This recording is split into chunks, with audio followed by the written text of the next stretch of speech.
Hello, thanks for joining us. The Trump administration spent Thursday in court on three fronts. A judge temporarily blocked a deadline for federal employees to accept President Trump's proposed buyout offer. Workers originally had just before midnight Thursday to make a decision. There will be a court hearing on Monday now over its legality. The White House says at least 40,000 workers took the offer so far. They're expecting that number to grow, and they're being promised pay through September 30th if they leave. Some Democrats are warning them not to take it. I've been saying to all the federal employees, beware of this offer. I don't believe it's been funded. I don't believe Donald Trump has any history of ever paying his bills. A federal judge is temporarily preventing the Justice Department from releasing information on thousands of FBI agents who contributed to January 6th cases. More on that in a moment. President Trump's executive order ending birthright citizenship faced another roadblock, with a second federal judge in 2 days temporarily blocking it. And Homeland Security Secretary Kristi Noem will visit Guantanamo Bay Friday.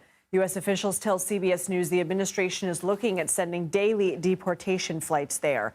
Let's bring in CBS News senior White House and political correspondent Ed O'Keefe. So, Ed, backing up a bit, a group of 4 unions that represent more than 800,000 federal employees sued the agency over this buyout, arguing it violates federal law. Where does the judge's decision leave things for those who have yet to decide and for those who have already taken it?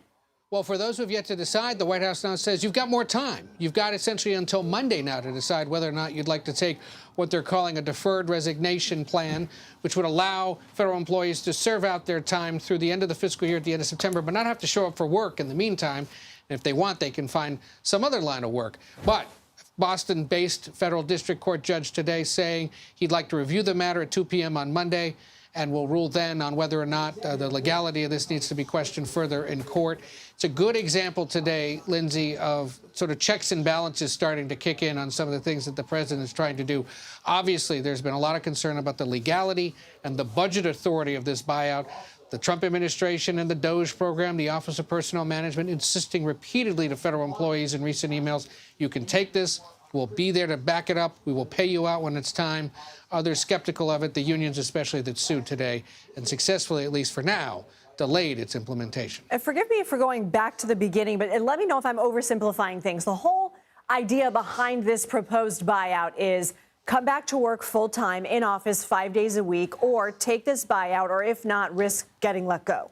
They're gaming or predicting that there are hundreds of thousands of federal employees who, by the way, most of them work well outside Washington, D.C., that are not willing to come back to the office. Now, there is a huge percentage of them, are larger than most metropolitan areas here in the Washington area, no doubt. And they're being summoned back to the offices, and they're adjusting accordingly. But there are federal employees all over the country: Richmond, Columbus, Charlotte, Miami, Tampa, Houston, Seattle, Portland, wherever. And this offers for them, too. And they're trying to get enough of them to take this or to just attrit out of the system in the coming years so that Musk and his DOGE team can reduce the federal real estate footprint and force people to work in smaller, more confined offices with less space, and hoping that maybe by doing that, it forces other people out. All of it designed to reduce the size and scope of the federal government. They believe they can squeeze federal employees out by making life miserable for them, in essence, or making it harder for them to do their jobs. We'll see if it works. But so far, only about roughly 40,000 is what we know. We're expecting an update on the number later tonight and, again, potentially over the weekend.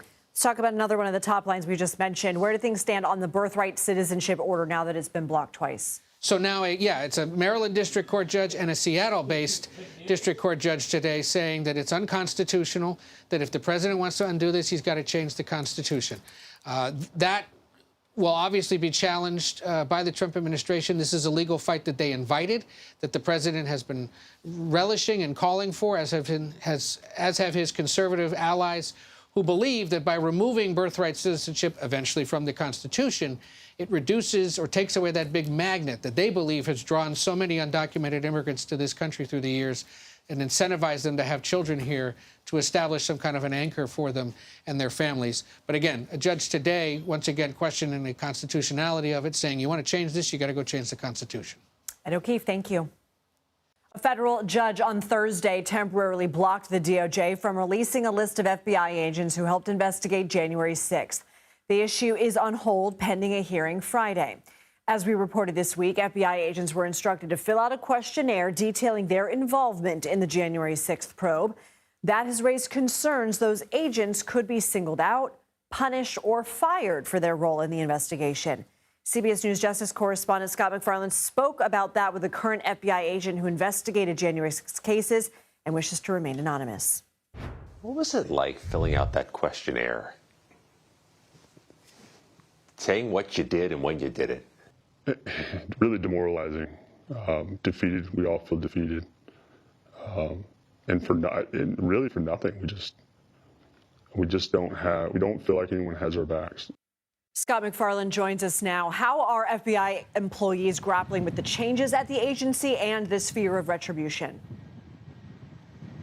Yeah, the fear of firings is spreading perhaps the most quickly, Lindsay. There's concern that these agents, who otherwise handle the searches for terrorists, child predators, violent gangs, are being blackballed because they were part, under orders, of the investigation into January 6th, and that has metastasized into some form of a search for retribution that's going to fall on their shoulders. These were cases that were launched under the first Trump administration in January 2021 and went on for 4 years, secured 1,500 plus arrests, about 1,000 guilty pleas, a trial conviction rate before juries of 100% convictions. And now they're being scrutinized over the work or for being associated with the work.